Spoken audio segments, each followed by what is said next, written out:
Thank you. I'm going to do basically what Ken Thomas did and go over in a very brief fashion the salient arguments in my two books. There's actually two books, Reich of the Black Sun and the SS Brotherhood of the Bell should be coming out, David said, sometime this summer. It's kind of a sequel. I'm going to go over the salient points about the technology involved, and then I hope finish in time to leave it open for some of your questions and field questions from you.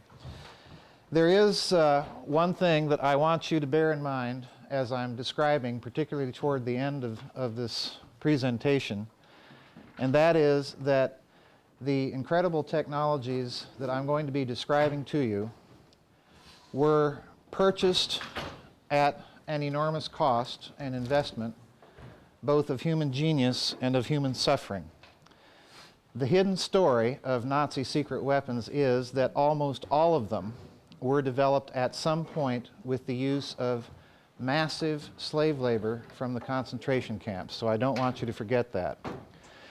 Now, what I'm going to be doing is, at certain points in the presentation, I will put up my main talking points and then go over each one in a little bit more detail, and that's what this first slide is.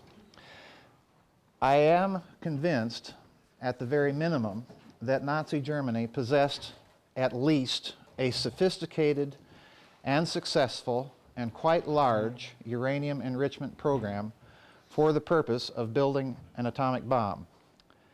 As we're going to see, I believe that there is a certain amount of evidence to suggest that they successfully tested one as early as 8 months before the Manhattan Project tested one in July of 1945.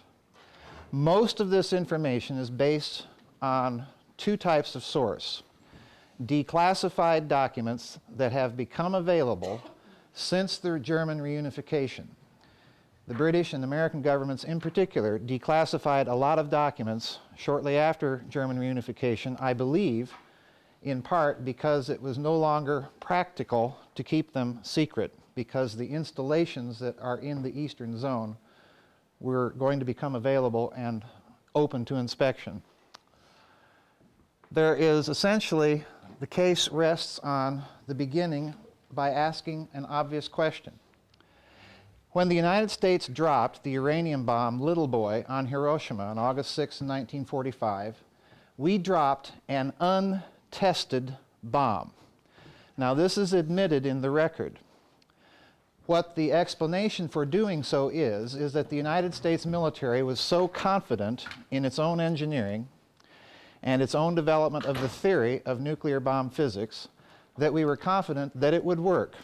Now, I find this truly incredible because we are at this point in history dealing with a science and technology that is still very avant-garde.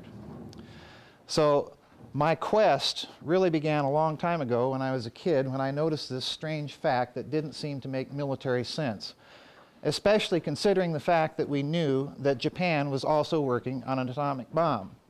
So if the bomb failed, what we've essentially done is delivered into their hands the critical mass to make their own bomb. So it doesn't make sense. The second set of data is that there are some very serious anomalies concerning a huge synthetic or Buna rubber plant that I.G. Farben built at Auschwitz beginning in the 1940s, about 1940, 1941. It was being built, so the story goes, to supply synthetic rubber for the Nazi armies invading Russia. That was to come up. As we're going to see, there are some very, very serious questions concerning that plant. The third issue is the surrender of the German U-boat U-234 to the United States in 1945 after the German surrender in Europe. We're going to see that there's a lot of missing uranium floating around at the time. Then we're going to look at an actual map drawn up as part of an operational plan by the Supreme Command of the Luftwaffe, the Oberkommando der Luftwaffe, in October of 1943. We're going to look at an affidavit that's been declassified that describes a German witnessing all the test signatures of an atomic blast deep inside of Nazi Germany in October of 1944. And then we're going to look at a few other tests and what I call the shadow of something larger. So let's get going. Whoops. The Auschwitz Buna plant is a big mystery. It consumed an enormous amount of water. It had to be located near a plentiful water supply. It consumed, during the course of its construction and operation, over 25,000 laborers from the nearby concentration camp. It, coincidentally, lay very close to the uranium fields in the German-Czech Sudetenland that, of course, was surrendered to the Third Reich in September of 1938 at the infamous Munich Conference. These are some of the richest uranium fields in the world, and they're certainly the richest ones in Europe. It consumed more electricity in its day-to-day operation than the entire city of Berlin, which at this time is the 8th largest in the world.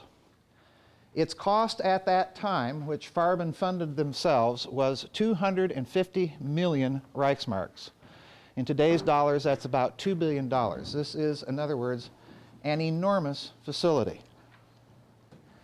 But the real puzzle, when we examined the Farben executives in the dock at Nuremberg after the war, the real puzzle about this plant, which was in operation for 4 years, consumed approximately $2 billion to produce and operate, used more electricity than Berlin, required not only the assistance of 25,000 slave laborers, but 10,000 German technicians, that not 1 ounce in that entire period of synthetic rubber was ever produced. And this story has stuck to this day. So in other words, what was the German Buna plant actually producing? Now, my friends, there's only one technology at that time that requires enormous labor, proximity to water, and gigantic electrical power consumption, and that is uranium enrichment. Now let's go to the next odd thing. In May of 1945, a German U-boat called the U-234 surrenders to American authorities in Portsmouth. And it has kind of an unusual cargo manifest. In fact, it's a highly unusual manifest. It contains 80 gold-lined cylinders that are loaded. This was a mine-laying U-boat that had been converted into a cargo-carrying U-boat.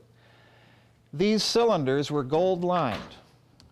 It also carried 2 Japanese officers that were accompanying this cargo to Japan. The 2 officers were seen by the German radar and radio operator on this U-boat as painting labels on these gold cylinders, and the labels read U-235. That's the uranium you need to make an atomic bomb. It also was carrying something else very peculiar. It was carrying one Dr. Heinz Schlicke and his infrared proximity fuses. Now, this highlights the Manhattan Project's little problem. And I detail this in Reich of the Black Sun. In March of 1945, the American metallurgist at Los Alamos, who's in charge of the entire atomic stockpile of our nuclear program, writes a memorandum that we had approximately 15 to 20 kilograms of U-235 in stock. Now this, friends, is about 30 kilograms far short of the necessary critical mass to make a bomb. And in the memorandum, he also says that we probably won't be able to get enough uranium for a bomb until November of that year. As you know, we used Little Boy on Hiroshima in August, so the uranium came from somewhere. The Navy denies that any of the uranium on board the U-234 was actually used in our bomb project. But if you examine the Navy's own rewritten cargo manifests, you're going to see that that original cargo manifest has been completely doctored. Now there's another problem, even bigger. To detonate the plutonium bomb that we detonated in New Mexico requires that we assemble the critical mass of plutonium in about 1/3000th of a second. And our engineers were beginning to despair of making it work because that is way beyond the existing fuse technology that we had available at the day. But interestingly enough, Dr. Schlicke was contacted by a Mr. Alvarez, who sounds suspiciously like the Manhattan atomic bomb scientist Luis Alvarez, to do a briefing on what we might be able to use these infrared proximity fuses for at the Pentagon to some high brass. Now, it's interesting that after this briefing occurs, the fusing problem for the plutonium bomb is solved because, of course, infrared fuses will fire simultaneously at the speed of light. So you can compress that plutonium core equally and achieve fission reaction. Alvarez, in case you don't know it, just to kind of tweak the story a bit, he's the same Alvarez who's a member of the CIA's UFO Robertson panel, and he's probably the same Alvarez mentioned in the Magic 12 documents. So in other words, at the minimum, we are talking about the fact that the plutonium bomb that we used was made to work with Nazi fuses, and that at least the uranium made its way into our atomic bomb project. But we still haven't explained why we didn't test the bomb. Now let's look at what the Luftwaffe is up to in 1943. In October of 1943, the High Command of the German Air Force draws up this map, and the map should look familiar to you. It's a map of Lower Manhattan Island, and you will notice rings are drawn on it. The inner ring is the radius of blast damage.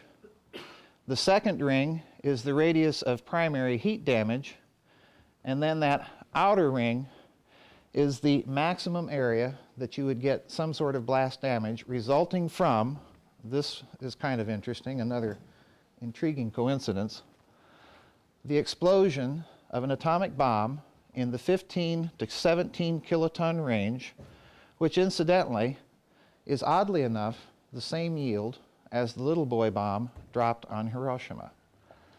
Now, this means, friends, that the Luftwaffe is drawing up operational plans in 1943. They're clearly thinking about something that they believe is eminently feasible and within their grasp. Now, in 1944, the east coast of the United States was paid a visit by the Luftwaffe by one of these planes. There were only two of them in existence during the war. This is a Junkers 390. It's a gigantic, as you can see, a gigantic six-engined, long-range, ultra-heavy lift aircraft that flew non-stop from Bordeaux, France, to within 12 miles of New York City, snapped a picture of the Manhattan skyline, and flew back. We didn't even know that it had been there until after the war. Our air defenses weren't alerted, no fighters were scrambled. 5 more minutes and it would have been over Manhattan. Now, again, this is a plane capable of non-stop round-trip flight from Europe to North America and back. And if that's not enough, this aircraft, incidentally, is the first large aircraft to enter the service of any nation's military which is capable of mid-air refueling. And they only have 2 of these available.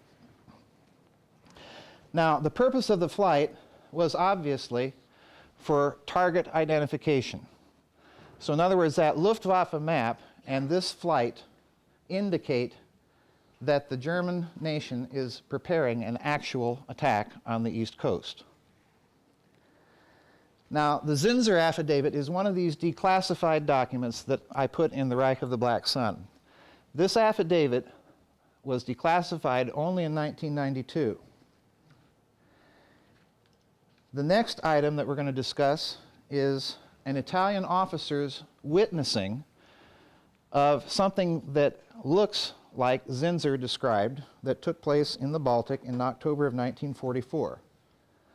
After that, we're going to consider a highly unusual exchange of information between the American prosecutor and Germany's armaments minister, Albert Speer, at the Nuremberg trials.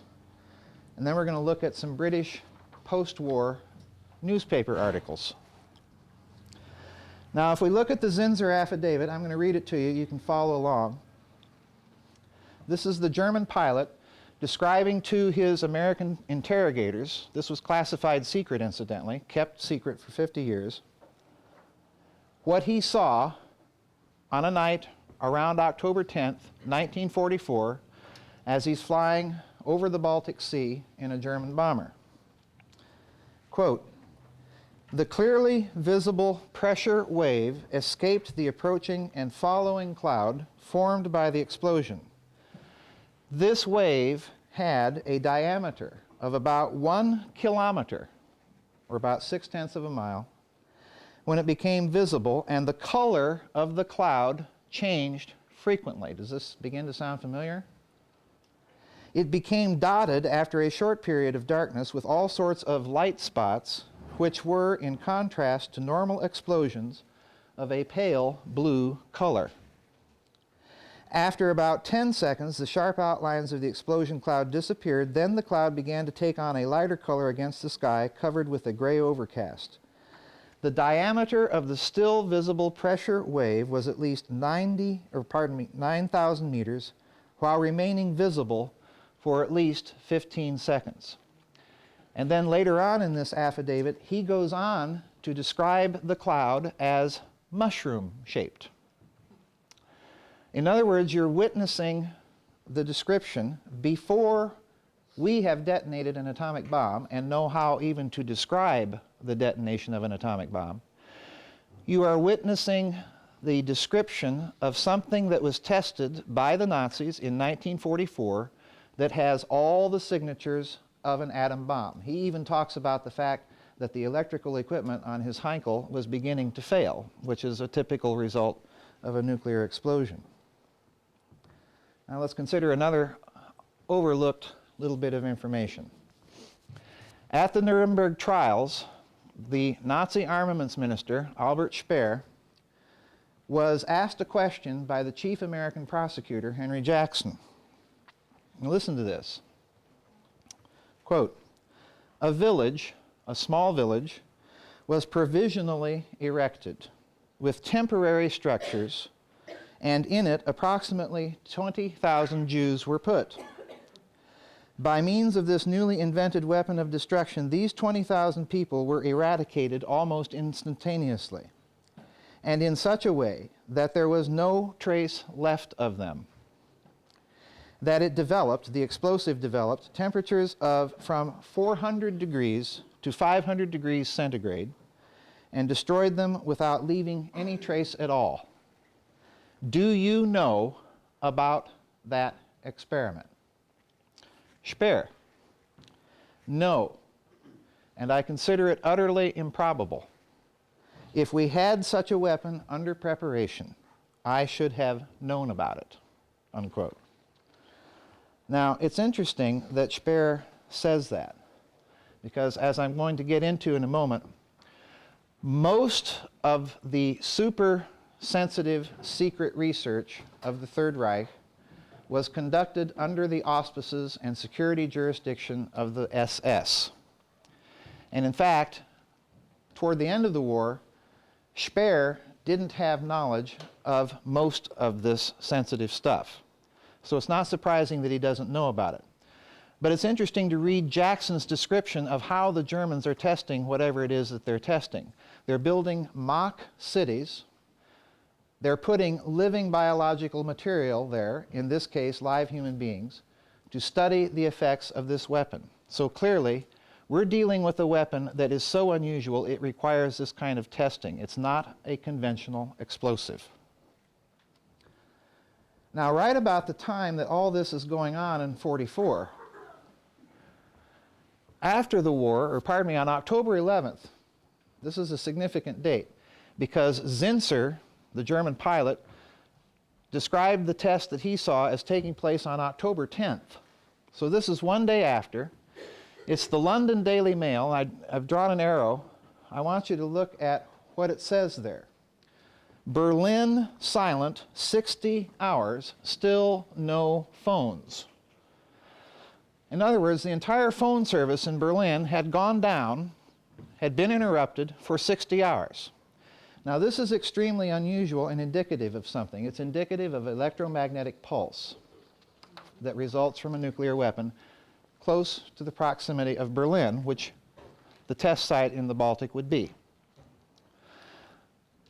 It's interesting because the phone system of Berlin prior to the war had been laid in a series of trunk lines circling Berlin that were all entirely underground to protect it from bombing. It was one of the best phone services in the world, and all of the military's communications were located in a bunker outside of Berlin at their communications headquarters at Zossen. So to take out the entire phone system of Berlin for that amount of time means something very significant had to have happened. After the war, in the London Daily Telegraph, right after we have dropped the first atom bomb on Hiroshima, the British London Telegraph ran this short little article. Nazis' atom bomb plans, Britain ready a year ago. And the text is reproduced in Reich of the Black Sun. And basically it says that during the period from August to October of 1944, the entire British Isles were under a secret alert to the possibility of the Germans using an atom bomb on Great Britain. In other words, the British were expecting something, and only after the war did they reveal it.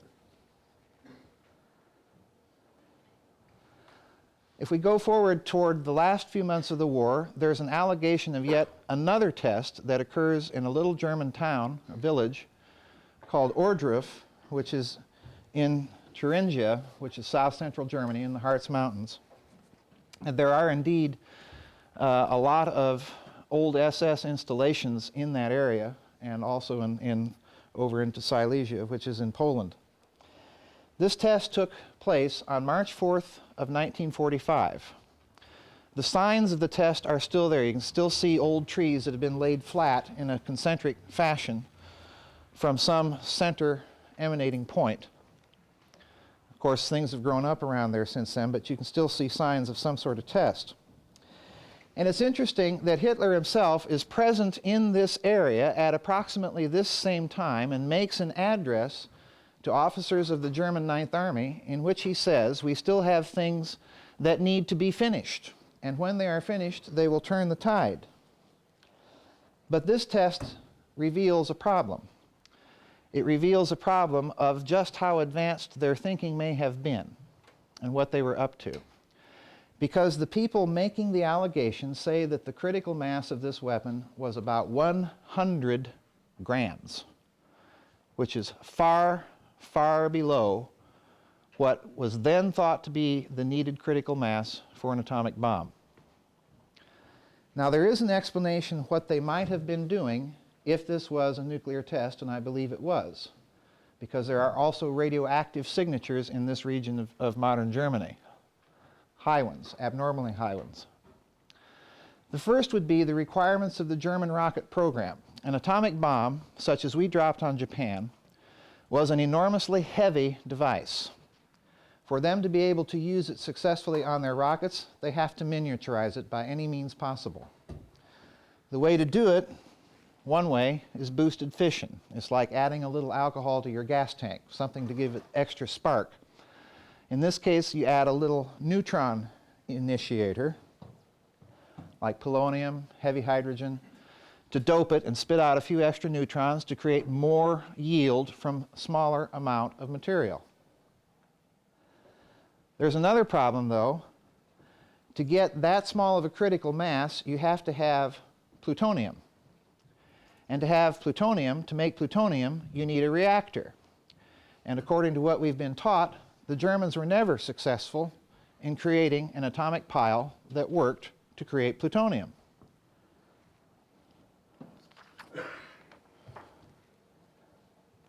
So this points to, if this test occurred, and if the figures are accurate, or maybe even an exaggeration, it points out to the existence of something else going on in Nazi Germany than what we've been told. It points to the fact that somewhere they may have had a functioning reactor that we have not been told about. The Auschwitz electrical consumption at that so-called Buna plant, which is probably really a uranium enrichment facility, points to the existence of an enrichment technology that uses cyclotrons, which is incidentally one of the things that we used. And the man that invented that process was a German baron by the name of Manfred von Ardena, who invented this method, and it was actually the most sophisticated method then in existence anywhere, Germany, the United States, Soviet Union, Great Britain, what have you, for enriching uranium. And incidentally, to use a bunch of these cyclotrons en masse to produce a lot of uranium is going to require a great deal of electricity. Then in 1943 we have something else odd, very odd. The Japanese military attaché in Stockholm sends a cable to Tokyo reporting on intelligence that he has received about what the Germans are doing on the Eastern Front. And my friends, if you don't know the scale of operations on the Eastern Front, it dwarfs anything that the Allies ever mounted on the Western Front. Dwarfs it. For one thing, the Russian government has recently revealed, I think as late as 2001, 2002, somewhere in there, that the casualties they actually suffered during World War II are somewhat double of what we've been told.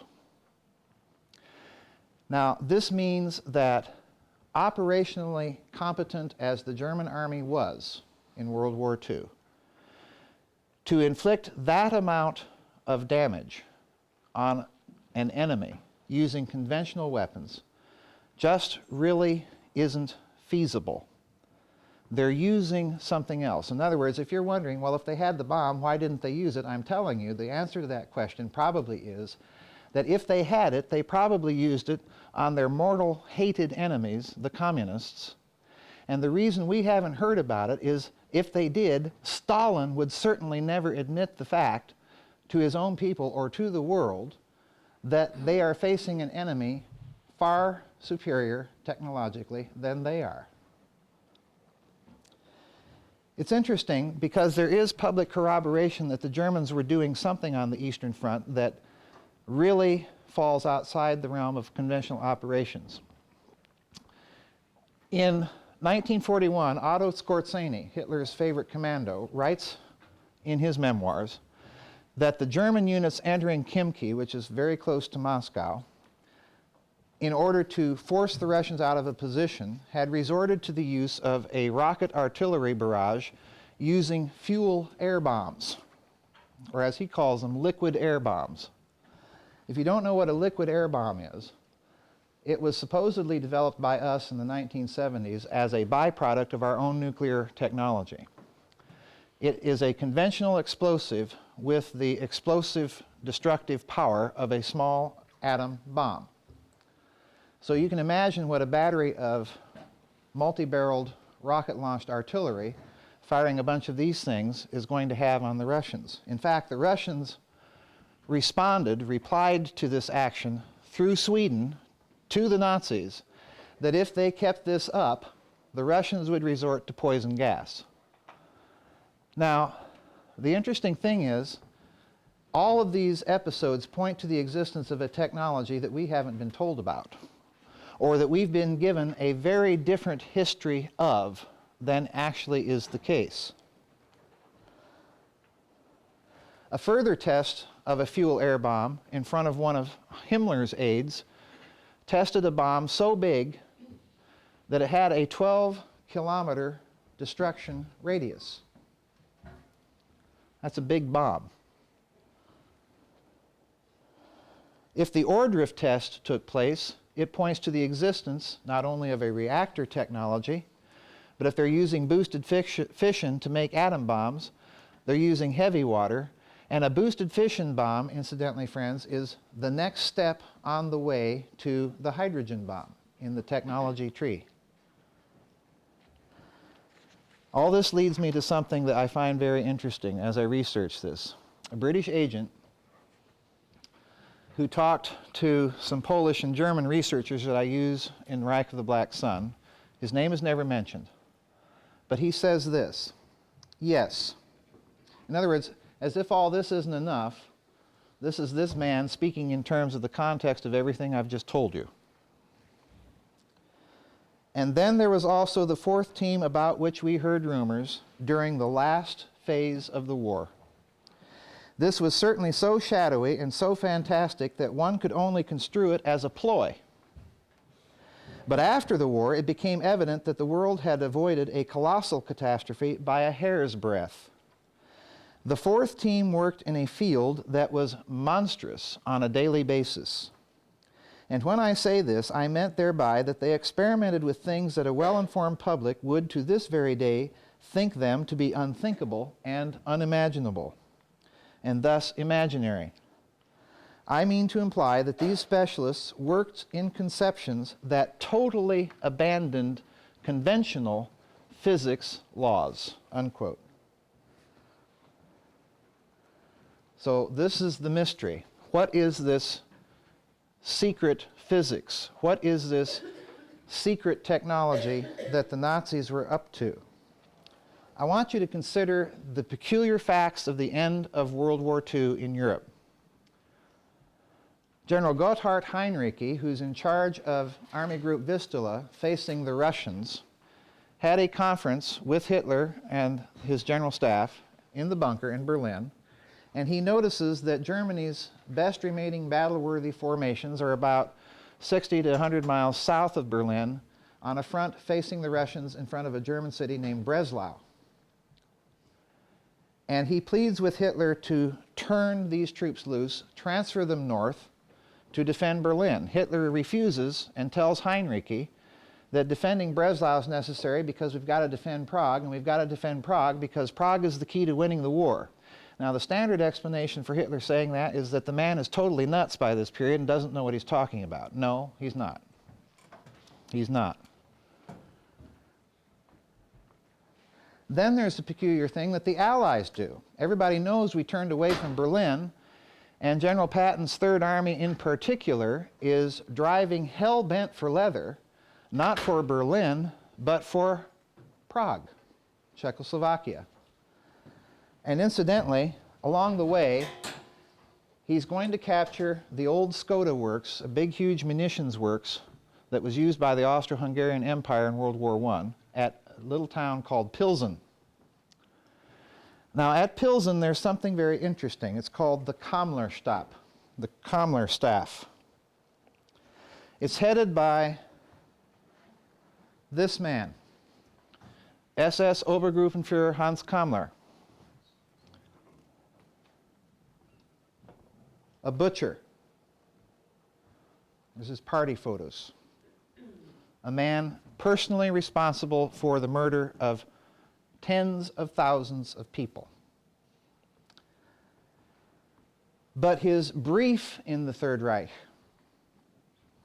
is not as a mass murderer. His brief in the Third Reich is that by the war's end, he heads up all, and I literally mean all, of Nazi Germany's secret weapons projects. He has created, inside of the engineering division of the Skoda works at Pilsen, a think tank. This was very early on in the war. The think tank, in turn, recruited top scientists from all over Europe, put them under SS jurisdiction, Kammler, being a practical man, freed them from the constraints of Nazi Party ideology and said, go brainstorm. I want you to predict not only the next generation of weapons, but the generation after that, the generation after that, and I want you to tell me how we get there. Okay? At the end of the war, General Kammler pulls off another feat. He dies 4 times. Under different circumstances every time. In other words, he goes completely missing. Now, the way I've construed it is the operational deployments of the end of World War II, in other words, have nothing whatsoever to do with what you've been told about. They have nothing whatsoever to do with Alpine readouts. They have nothing whatsoever to do with Adolf Hitler's insanity and lack of touch with military reality. What they have to do with is this gold mine, this treasure trove of technology. And remember, this is the stuff higher in classification to the Germans than the atom bomb. Getting the picture? And then what happens to General Patton?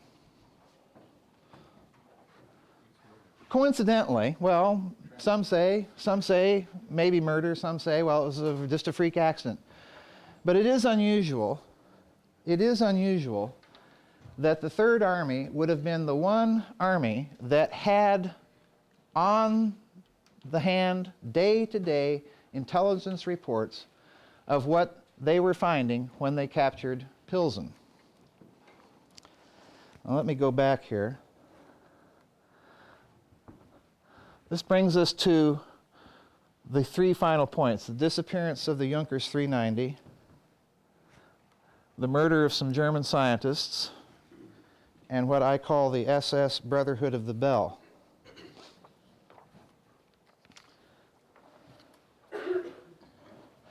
The Bell may turn out to be the actual factual basis for why some people have all along maintained that Nazi Germany, some point during the war, developed a very advanced, sophisticated flying saucer technology. This has only come to light since the German reunification and since the Polish government released some of their classified files.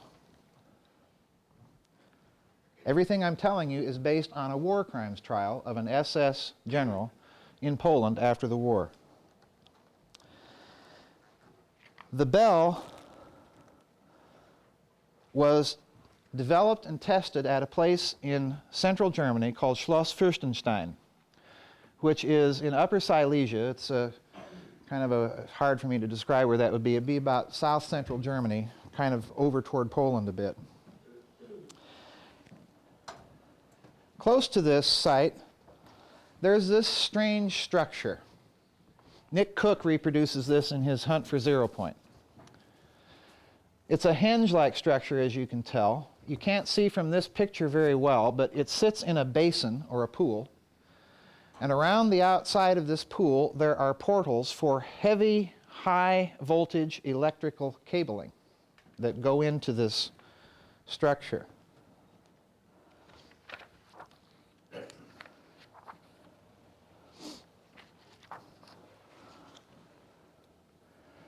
Let's look for a moment at some of the people that we know were involved with this project.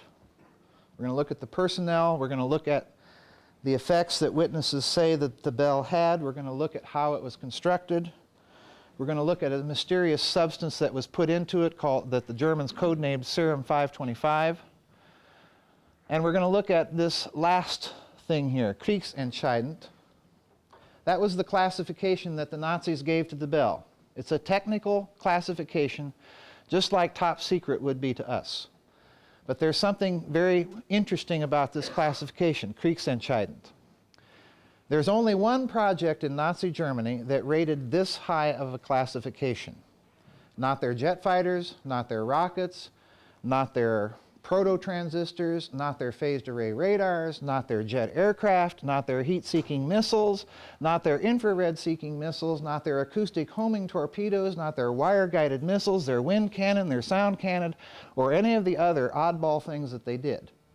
This one thing is classified Kriegsentscheidend, or decisive for the war. the personnel that I want to point attention to are these three men. The fellow on the left is Professor Dr. Walter Gerlach.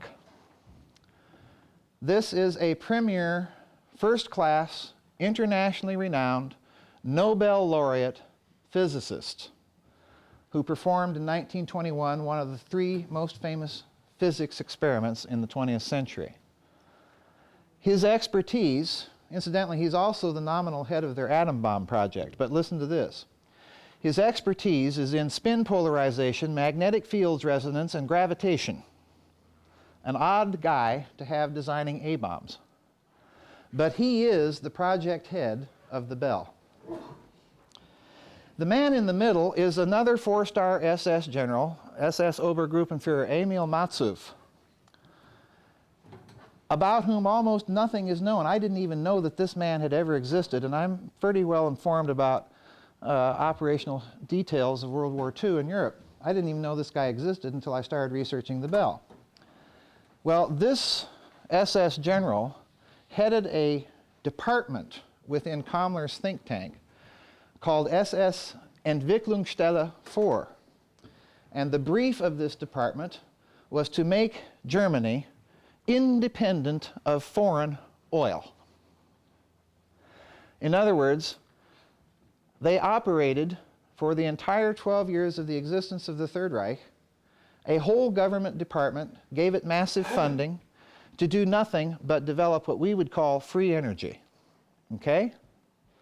This is the man who is the direct SS chief of the Bell project. But the man on the right is the one I really want to concentrate on. His name is Dr. Kurt Debus.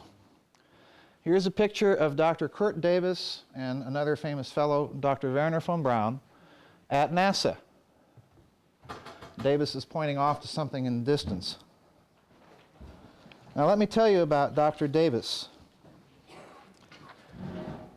Dr. Debus was one of the scientists involved at Peenemünde in the German rocket program. But he is also one of the scientists involved with this Bell, whatever it is.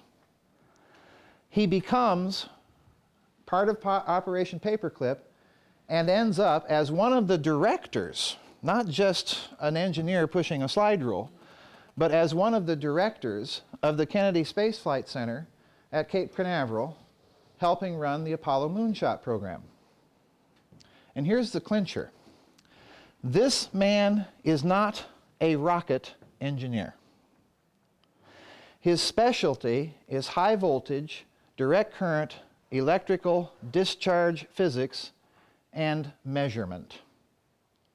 This is the man that designed the power plant for the Bell, whatever it was. We haven't got into that yet. Ask yourself this question. What is this man doing in this position in our space program?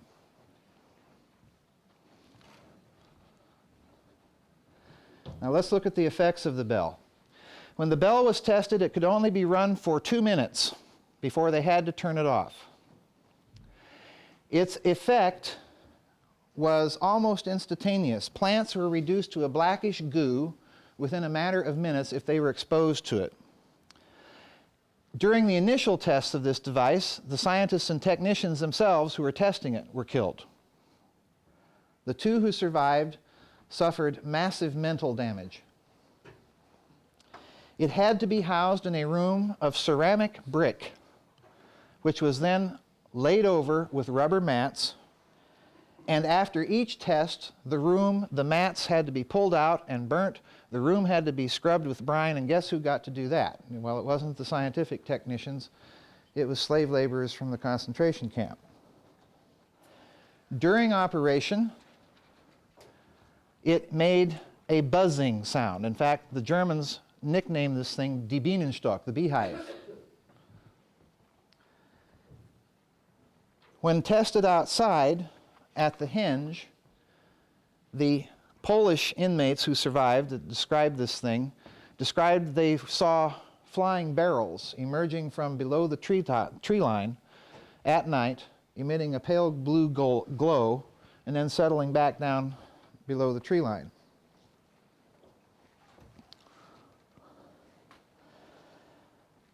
It was constructed and shaped like a bell. That's why it's called the bell. Its outer case was ceramic. It was approximately 9 to 12 feet wide, 15 feet tall. Inside there were 2 counter-rotating drums. Heavy voltage cabling was hooked up to it. It had a central shaft to rotate those 2 drums in opposite directions. And in the center of the shaft, something resembling a thermos bottle. That's all we know. And into this contraption, which is using electricity, they pumped liquid nitrogen to cool it and poured what they codenamed serum 525. Now, by the descriptions of this serum, I believe it to have been some radioactive isotope of mercury into which some other radioactive isotope has been salted or doped or suspended or whatever, and then spun at extremely high velocities in opposite directions to create a mercury plasma, and that in turn creates a kind of a local space-time bubble around this thing.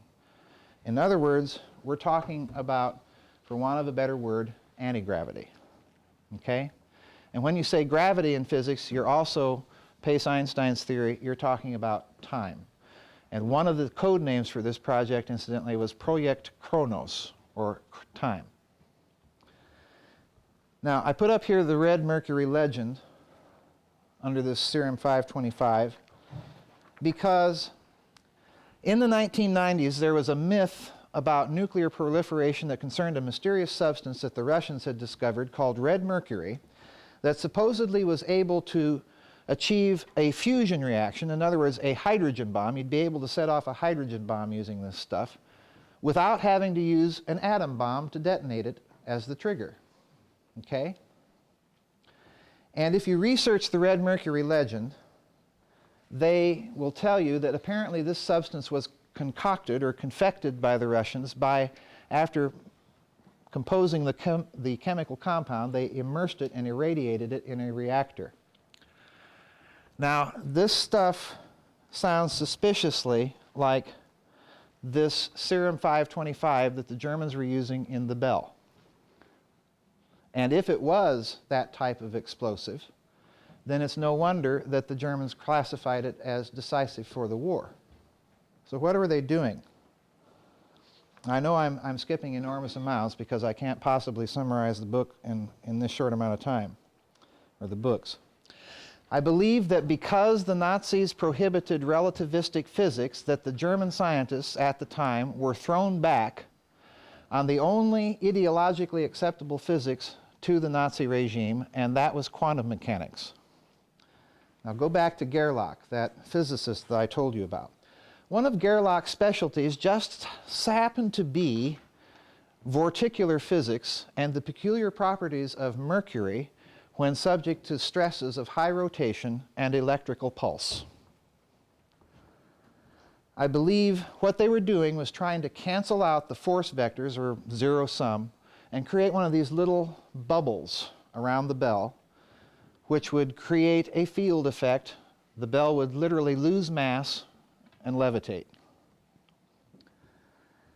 In other words, they're doing local space-time engineering. For 12 years, in other words, we've developed an entirely different scientific paradigm of physics, apart from that prevailed in the West. It's a kind of a scalar physics that allows you also to create action or force at a distance. This device is, I believe, being designed to test some of those effects for reasons I can't get into here, but they're in the book. This action at a distance would fit the bill of a physics monstrous and that abandons the normal conceptions of physics laws that British agent said that he found when he went into Germany at the end of the war. They're developing this device for two purposes: freedom from energy dependence on foreign powers as a means of propulsion and all those benign uses that we might think of. And they're developing it also, of course, for a weapon, kriegsentscheidend, decisive for the war. What were they doing, and where did it go? Remember, Kammler died 4 times. He goes missing. He's never indicted at Nuremberg, not even posthumously. He simply slips away. Well, interestingly enough, one of those Ju-390s, one of those great big 6-engine intercontinental, heavy-duty, heavy-lift, ultra-long-range aircraft, at the end of the war, is seen in Prague in April of 1945. In fact, the picture I showed you was the picture of that very Ju-390 at Prague in April of 1945. It then appears in Poland at an airfield close to where the Bell is being tested. Its next appearance is at an airfield outside of Oslo, Norway, and after that, poof, that plane, the Bell, Kammler, and all project documentation disappear. Many people believe that it went here. Some people believe it went to Argentina. But I'm going to end it here at Kecksburg in Pennsylvania, one of the UFO world's favorite crash sites. On the left, you have a drawing of the Bell as a Polish researcher into the subject sketched it based on his understanding of its size, dimensions, and so on, the descriptions that he read in the documents he consulted. On the right, you have a sketch done by one of the witnesses who alleged to have seen the Kecksburg Bell when it was taken to Wright-Patterson Air Base in 1965. And incidentally, the descriptions of the witnesses who see the Bell in Germany and who see something similar at Kecksburg are almost identical, right down to the buzzing, hissing sound. So it may be that somebody, somewhere, tested this device, it got away, somebody brought it down, and eventually the US military snatched it up. But we're dealing with a technology that's off the books that has a lot of potential that somebody doesn't want to have.